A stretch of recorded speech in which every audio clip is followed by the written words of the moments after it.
Dear beloved people, I brought with me a compelling story, brand new, and I really hope that you will enjoy it. It more or less represents my own journey through our complex world. And after more than 35 years working on transitions and transformative change, I'm still optimistic. So, is there any ground for optimism? I still think. Please enjoy. We're going to start. For me, it's difficult. Yes, I can see it here. My first statement is that we are living in memorable times, in times of revolution.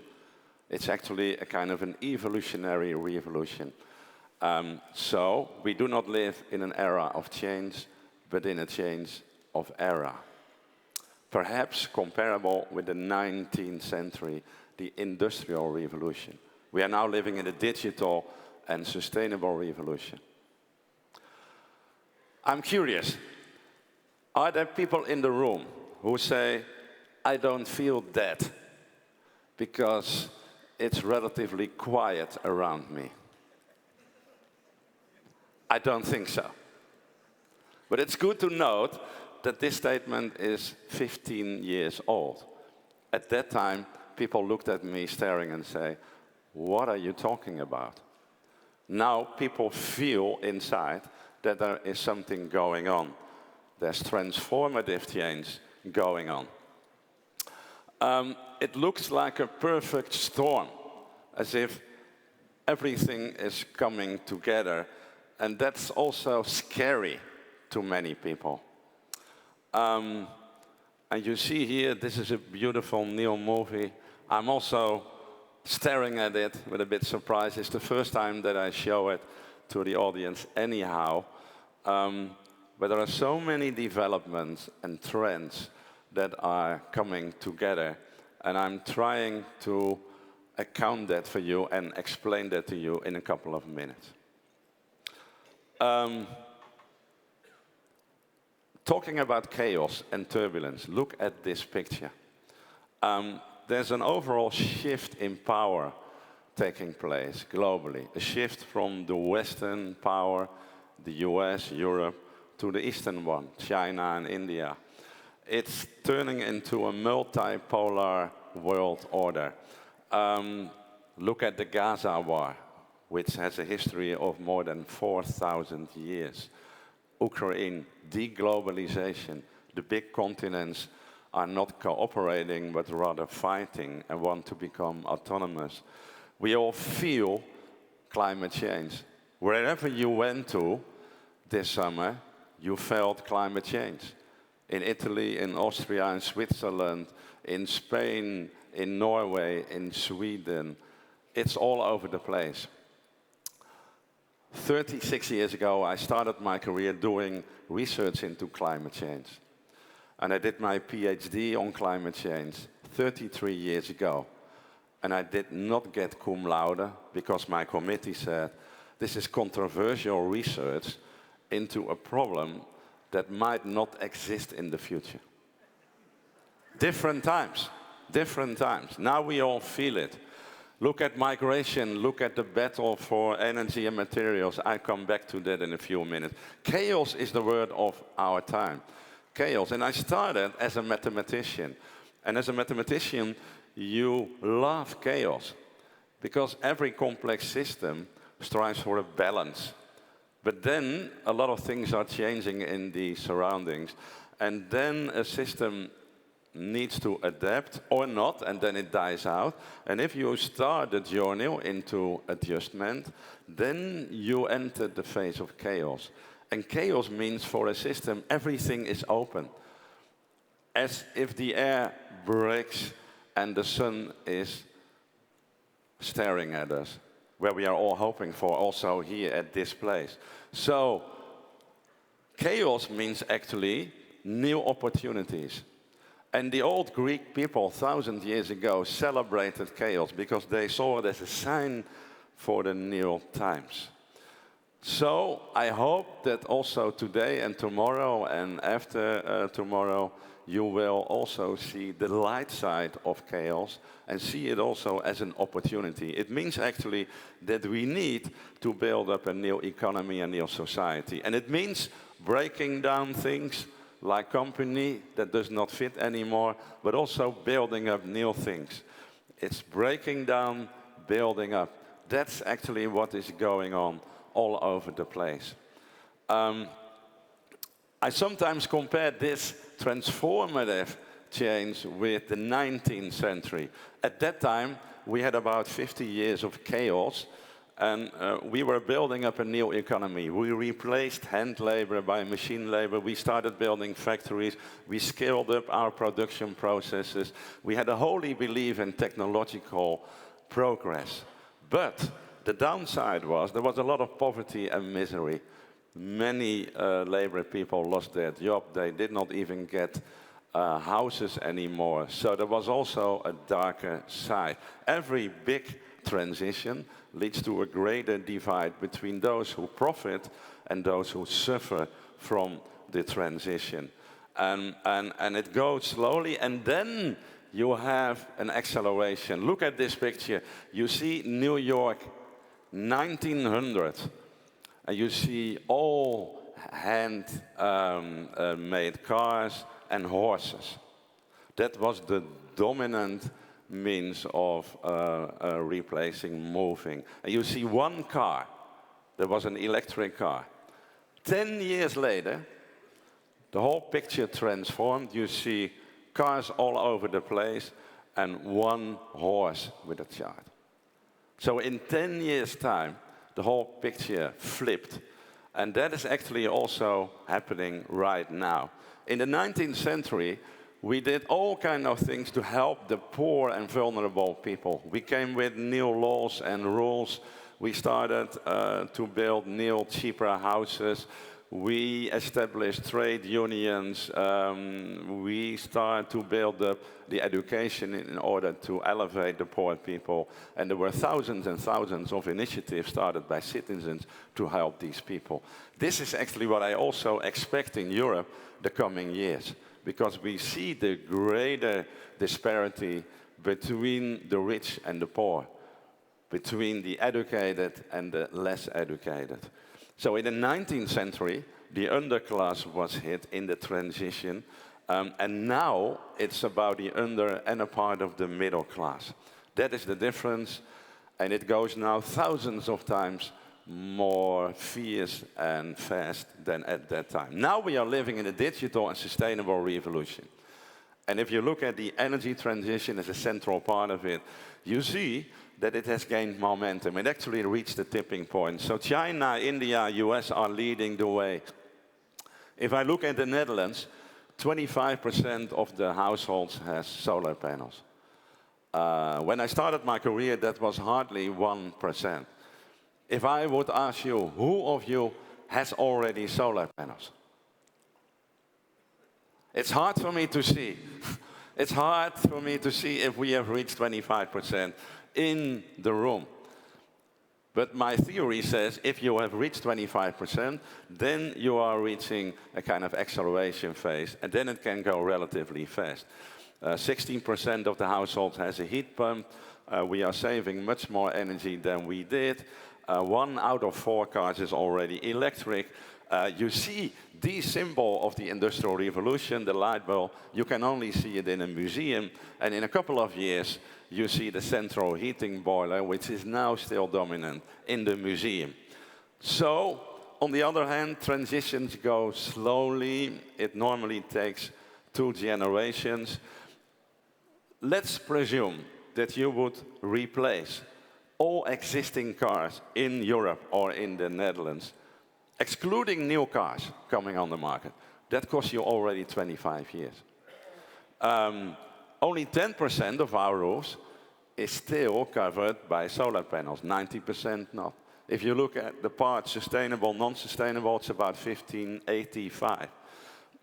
Still, the majority of the Dutch farmers still use pesticides, which is very, very damaging to our health.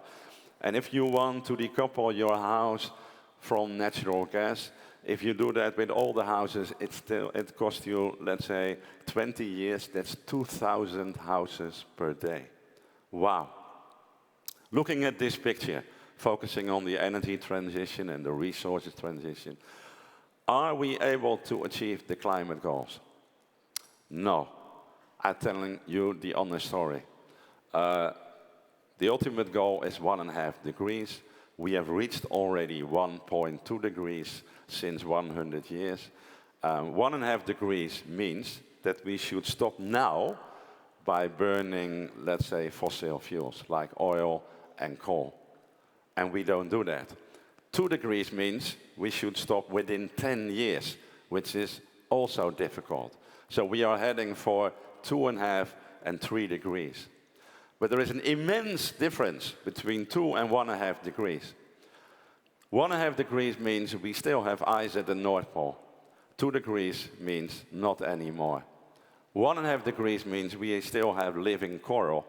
2 degrees, not anymore. So, also the coming days, I hope that you have the consciousness to fight for every 10th of degrees Celsius, which normally comes on the screen, but it's not now.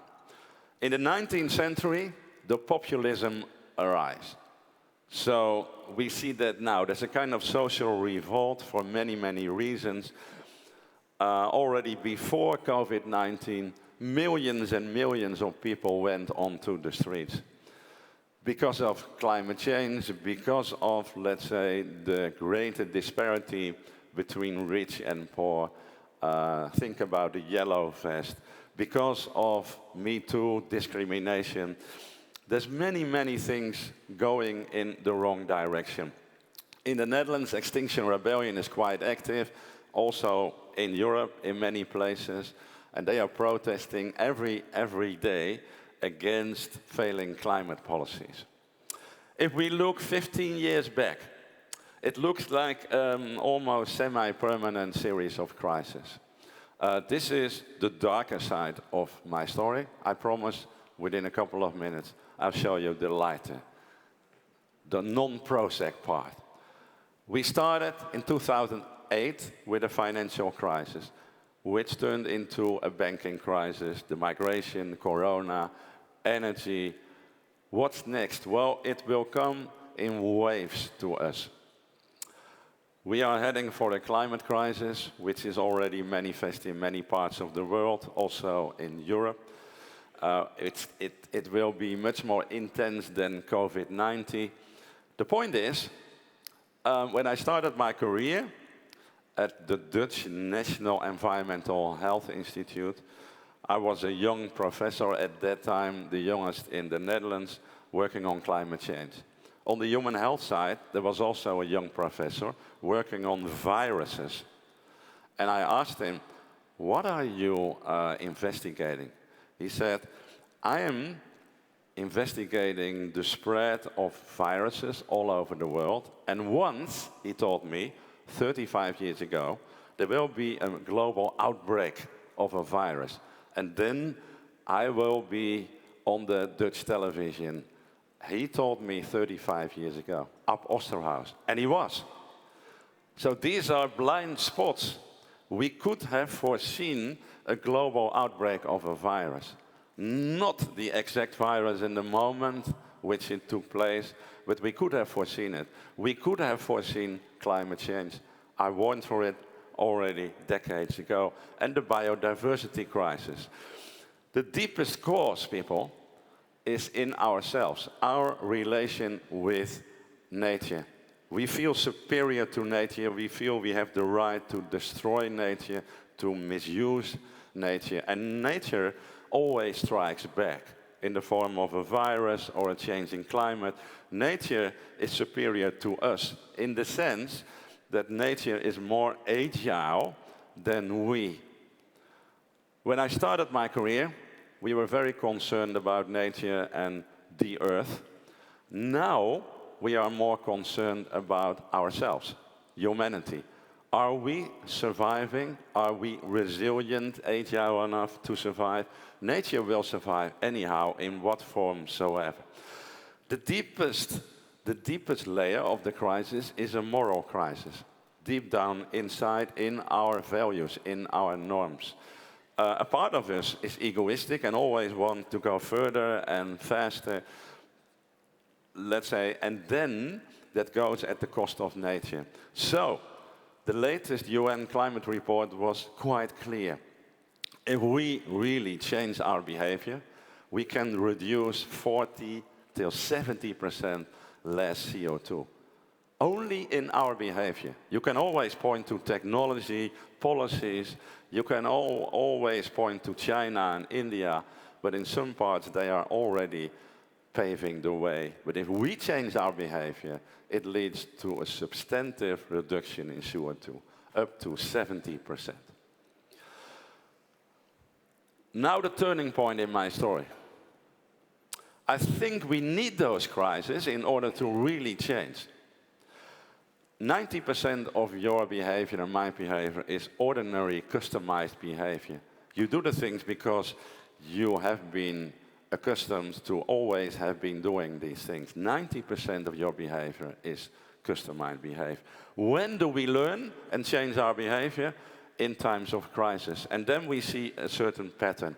After each systemic crisis, 5–10% of the people is changing its behavior. The rest goes back to business as usual.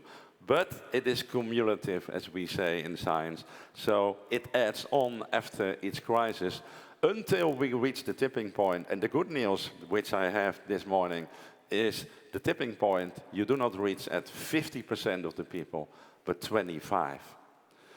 That normally takes decades, but if you reach 20% of the people, then the remaining 75% is strongly influenced by that 25%.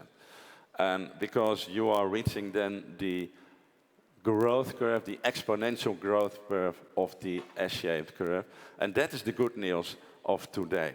And that is where I've spent my professional life on. A transition is not an ordinary change, but a systemic change. Let's say that means that we need to change the whole system. If you are only replacing gasoline cars by electric cars, that's not a systemic change. You need to change the whole mobility system. And I call it the fundamental change in thinking, acting and organizing. And each and every company all over the world is busy with that transition. Otherwise, you will not survive. Whether you are a multinational or, let's say, a small business enterprise, every company, organization is in transition.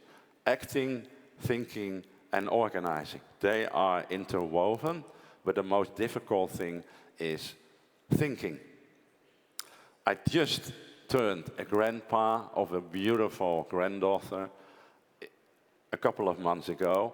If she is thinking in the future about a car, she will think about an electric car and think about electricity. She will not visit possibly a gasoline station. If she will think about a house, she will be thinking about, let's say, an energy producing unit. Well, the point is, when I started my career, there was hardly attention for transitions. People ask me, what are they? Why are they necessary? Now they are all over the place.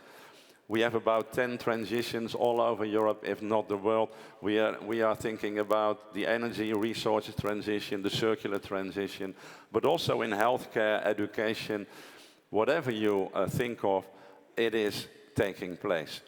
And there are 3 buttons which you can push. You have policies, you have technology, and you have behavior. Policies is most overrated because 50% of our policies is not even implemented. You might think, well, luckily enough perhaps, but if you think about our behavior, a transition is majorly driven by changes in our social norms. Let me give you an example. If I would have stood here 40 or 50 years ago, almost everybody would have smoked. Smoking was the norm.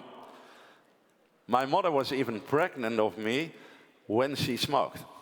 So my children say, aha, there it all went wrong. Okay. I see the argument. But if my daughter now would be pregnant and still smoking, you would say, that's ridiculous. That's unacceptable. At that time, 90% of the people smoked. I got college from professors who, let's say, were addicted to smoking while they were teaching us.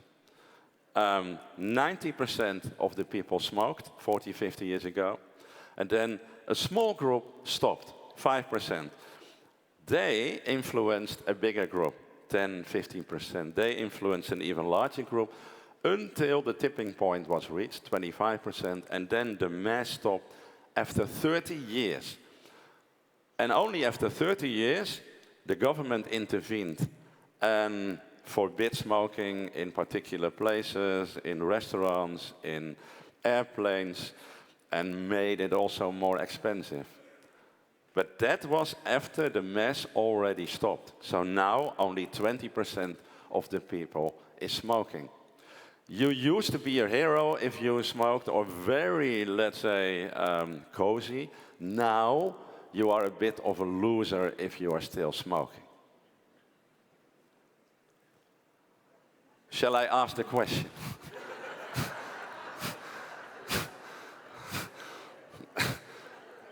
I see some people getting nervous in the room, so I leave it. But the good news is, people, those social norms are also creeping into ourselves with regard to food, alcohol. If you are still eating meat, you will be in a difficult position in 10, 20 years from now. So that is what is driving a transition, and that is the good news. Whether it goes about solar panels, it goes about eating meat, flying, they are all changing. First, it starts with a minority, and then it creeps into a larger group, circles by circles by circles. I've been thinking about the future of Europe, the world, and also in the Netherlands, because we are a delta, we are low-lying, we have a very high intensity of people and cattle and industry, and so we have made a kind of a plan for the future. In Europe, we should develop a plan for the future.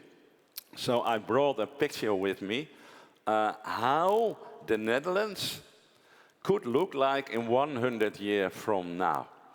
And that is really, it's scary and hopeful, because you see, we are then lowering 7, 10 meters below sea level. 7, 8, 9, 10 meters. So we cannot hold off all the water. So we will accept a part of the water and create much more space for the water. We have divided the Netherlands into two parts, below sea level and way up the sea level. And the right part is much more green, 50% less agriculture, more forest, more nature. We can still preserve the Wadden Islands, but that costs 10 times more sand than now. It's very busy at the North Sea because a large part goes into the production of wind energy, solar energy, hydrogen. The ships from the biggest port in Europe, Rotterdam, go to China in the north because there's no ice more at the North Sea. We are still protecting the coastline, but we are going to live more on the water, work on the water in floating districts, floating houses, perhaps floating cities, and we are moving more with nature than against nature. So it's not only about building higher and stronger dikes, because we will always lose it. We are talking about 1 meter sea level rise in 100 years, but it goes on after 100 years, up to 2, 3, 4, 5 meters in a couple of 100 years. So if you only go against nature, you will always lose anyhow. This is quite spectacular, and it's radically different from what we always have been doing in the Netherlands. So there is enthusiasm, but also opposition. Because in our genes is that we have been fighting against the water, and we should stop that and working with the water. Well, this is in Dutch, but it says, are we prepared? No. If we are really, let's say, accepting this challenge, then we need to rebuild our whole country. for infrastructure, energy, agriculture, and that takes perhaps 70, 80, 90 years. That means that we should start within the next 10 years with making an integral plan. So, I'm now focusing on energy and resources, and then I give you some signs of optimism and hope. Well, this is a bit cynical because the Ukraine war helped in order to accelerate the energy transition. It all made us realize in Europe that we were fully dependent on Russia for the gas. So now we want to become more autonomous. So when I started my career, it was all about sustainability as being a major force, and now it is about, can we still afford it? Can we still pay for it? And also, is it geopolitically correct? Well, the global energy challenge is immense. And each and every country is already busy with that. And who are investing most? China, India, and the United States. Even under Trump, never ever has been so much invested in wind and solar energy. So the global picture is that each and every year, hundreds and hundreds of billions dollars are invested in the new economy and sustainable energy. China invests only 100 billion in sustainable energy. China now produces more solar energy than all the other countries in the world. That's amazing.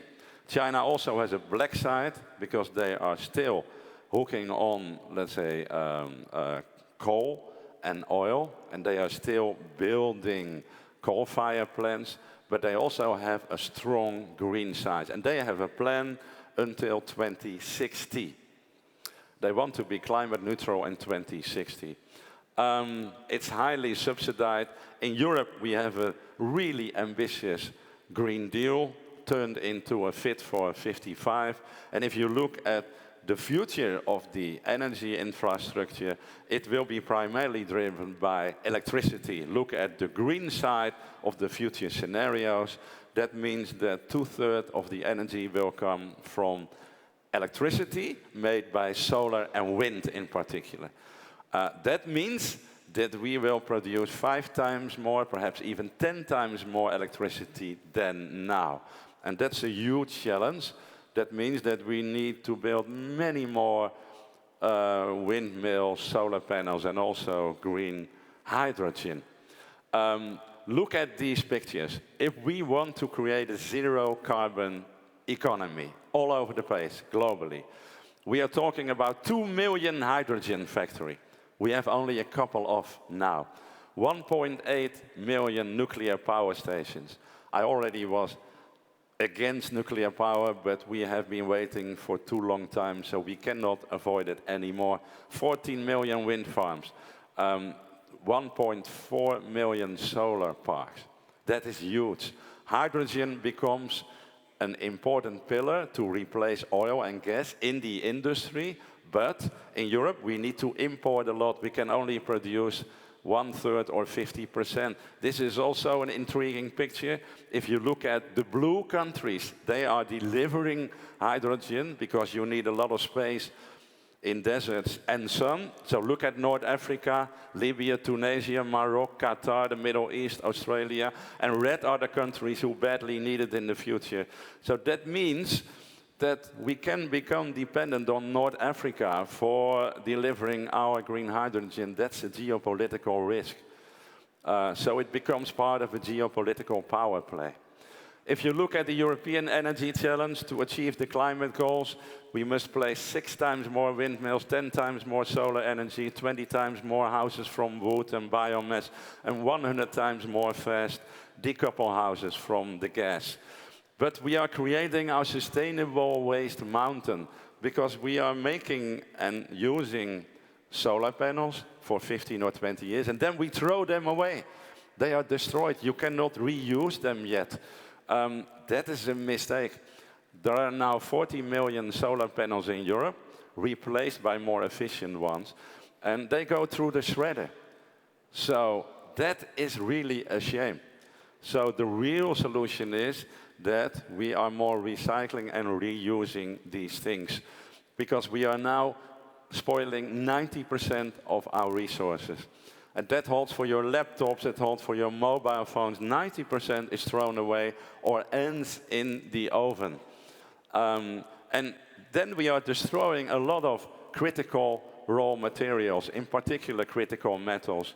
And that is a high risk, because they are also becoming part of a geopolitical play. Look at this picture. You see on the left side 30 of those critical metals.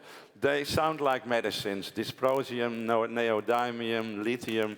But they are part of your laptop, your mobile phone, solar panels, windmills. And China has more than 50%. And China is owning the whole production line through Africa and South America. So China has the power of these critical metals. And if we want to build up a more sustainable and circular economy, we cannot become dependent on China. That is a high risk. And look at the numbers. If we really want to achieve the climate goals, we need, in the coming 7-10 years, 18 times more lithium, 5 times more cobalt, 2 times more nickel. That's huge. But look, 25 years later, 35, 60 times more lithium. It depends on all the scenarios, of course, so there's an uncertainty range. But these are huge numbers. And we have fallen asleep over the last decades, like we were with natural gas. And whatever scenario will take place, we will be confronted with 10 of those metals which form a high risk in Europe. I'm talking about lithium, which you use in your electric car. I'm talking about cobalt, which we also need in these solar panels and windmills. So there are solutions, but not easy solutions. We need to start new mines in Europe. But that is odds with the environmental laws. So we need to do something in order to break through this. We also need to stimulate new mines outside Europe, but that's geopolitically sensitive. We are going to trade in these critical metals. We also need to work on alternatives in our laboratoria, but the real solution is building up a more circular economy and reusing endlessly those metals. And the current economy, if you compare that with a circular economy, only 7% of our economy is circular. I am wearing, let's say, a circular suit. That means that I am buying it, and after a couple of years, I give it back. They make new clothes of it. Only 1% of our clothes that you are wearing is reused, 1%. In the Netherlands only, we destroy 150 million kilo clothes per year. Grounds for optimism. There are, and I'm going to show you a couple of. Okay, we are heading for 2.5, 3 degrees Celsius global warming. And that is really significant. On the other hand, by all climate policies that have been set into motion, we have avoided a climate catastrophe. Sometimes I meet young people who feel depressed because of the climate change looming above them. And then I'm telling them, I wish I was 20 now, or 30. When I was 20 or 30, everything seems to be fixed in the 80s. Now there's turbulence all over. Climate change is in the news almost every day. It's on the front pages. In my time, that was not the case at all. So we have avoided that we were going into the 5, 6, 7, 8 degrees Celsius. And that would be a real catastrophe. So that's the real honest story. COVID. When COVID appeared, we brought time forward about 10 years. You have filtered it out of your mindset, perhaps, but 2 years ago, I presented my latest book, Embracing Chaos, and that was in a lockdown. So we could only present it till 8 o'clock in the evening. There was even an evening clock, a lockdown then. So what we did is we developed all the vaccines. And some experts say it's not possible to develop a vaccine within a year. But they were there, luckily enough. And also we started working digitally. Nobody before that time, hardly anybody used Zoom or Teams, and now we are used to it. The social norms I've been telling you about, they are changing and they are driving these transitions. What do we find acceptable and what not? That's very, very important. And you see here, that is going on and creeping into our mindset. Flying shame did not exist 10 years ago. And you might say it's only a small group that is not flying anymore. Normally, if I have a congress, in 50% of the times it's hybrid or it is fully digital. That is really changing. You might say it's only a small group, but think about the smoking example. That also started with 5% of the people. You are not an individual, you are an interindividual. You are part of an ecosystem. You are part of a bigger community. You are influencing other people. They are influencing other people. So you see it now for alcohol, meat. My son of 27 had an alcohol-free month a couple of months ago. We did not even think about it when I was his age. You can point to technology, but the technology is already there. We have enough technology to really improve the world and make it a better, more sustainable place. Everything is there, and there's still a lot underway. The global commons movement, you probably don't know about it. There are about 1 billion people all over the world operating in cooperatives, creating their own land in a more self-sufficient, sustainable way. Thinking about new food systems, thinking about renewable energy systems, thinking about new finance systems. This is the silent majority. This is not those who scream and shout. What you see in the news and on the social media is the extreme left wing or the extreme right wing. They are shouting, they are determining the picture. But that is not what counts. What counts is the silent majority working in relatively science and peace on a better world. This is the fastly growing movement all over the world. If you don't know about it, please Google it, the Global Commons movement. They are starting from different principles. What you see is after every crisis, this is a picture from the Netherlands, there's an explosion of cooperatives. Think about energy cooperatives, food, care, education, art and culture, like we have seen in the 19th century. The undercurrent, people, gives hope, not the day-to-day news. But if you look at the day-to-day news, put it please in the context of the longer-term structural developments. There are in the Netherlands about 700 energy cooperatives. And that exploded the last 10 years. When I started my career, there were about 10. There are 450 care cooperatives. There are hundreds of food cooperatives. There is even a clothing cooperative since a couple of months. We almost reached the tipping point of 25% in the Western world. Perhaps one more crisis and then we are reaching it. And then it might go relatively fast. Then we are reaching the tipping point phase and the acceleration.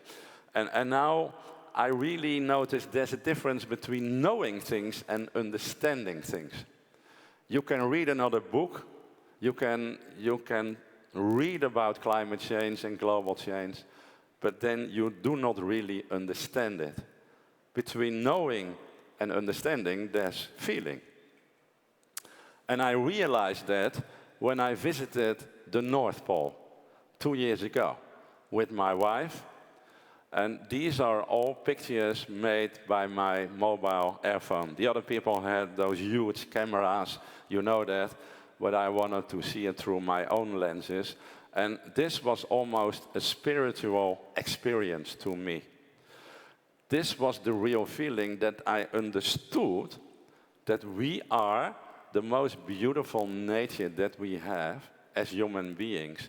You saw literally, you saw dripping the enormous icebergs. It was about 8 degrees Celsius, and it should have been around 0. And I was struck by the overwhelming silence there. Silence, and that was so powerful, but also fragile, that for me, that was exactly the difference between knowing and understanding. And that brings me to, the last point. It's blocking now.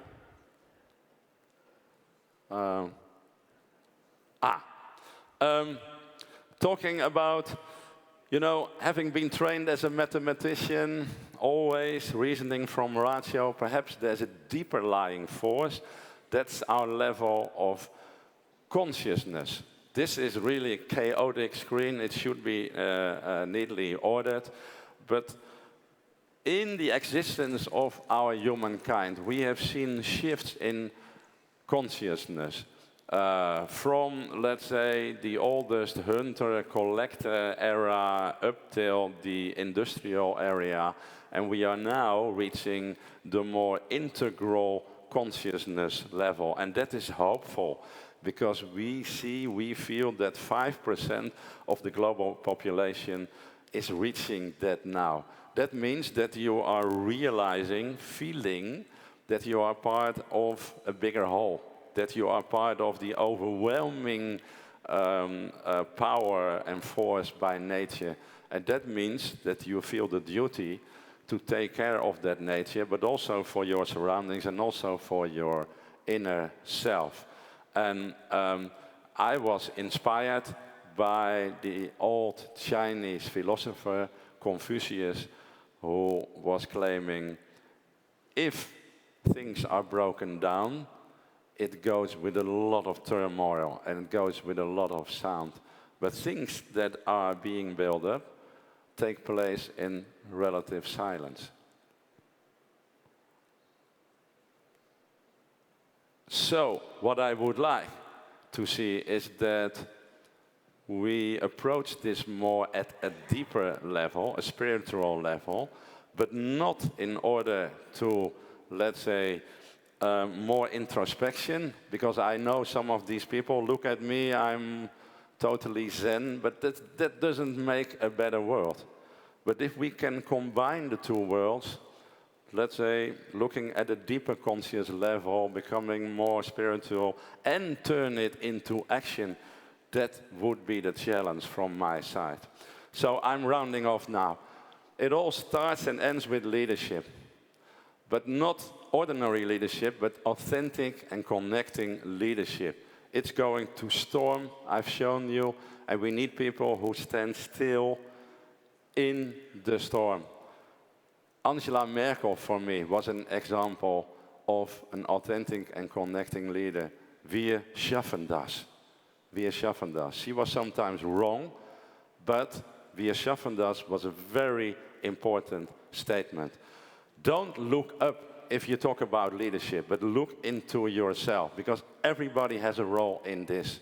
You are not an individual again. You are part of a community, and that is part of a bigger community. Circles by circles by circles. So start looking into yourself. And that requires a transition in ourselves. So my main message is all those system transitions require a transition in ourselves to deeply overcome our basic fear. Because from evolution we can account that if things are changing too fastly, that we develop a certain fear that we will be worse off and not better. And overcoming that fear is the big challenge. And that is also an S-shaped curve, but a much more whimsical one. And I'm lucky to help people with their own personal transition nowadays, because there are many, many people on the verge. They are doubting, what is my role in this fastly changing world? Perhaps you still have excuses, but please leave these excuses behind in Italy.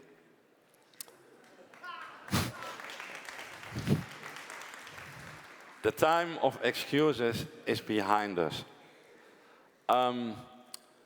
Of course, you can still have them, but then it is a signal that you are not ripe yet for your personal transition. So your children or grandchildren will ask you later, Mom or Dad or Grandmom or Granddad, where were you when the times were rough? Where were you? Did you something? Or did you only comment on this? And then I'm rounding off with the famous last words, because we can fix this. We have everything. We have the knowledge, we have the money, we have the power, we have the institutions. And I'm always struck by those magic words, 110 years ago, spoken by the youngest, and from my side, the best American president ever, Theodore Roosevelt. He said these words 110 years ago. He basically said, step into the arena, we need leadership, do something, don't stand aside. Read those words, they are still magic. He called it the man in the arena, I call it the men or women in the arena. It is not the critic that counts. The credit belongs to the man or woman who is actually in the arena, who strives valiantly, who errs and comes short again, but who does strive to do the deeds, who know great enthusiasm and great devotion, and with any luck, tasted the triumph of success, and who, when things go wrong, and if he or she fails, at least has shown great courage. Thank you very much.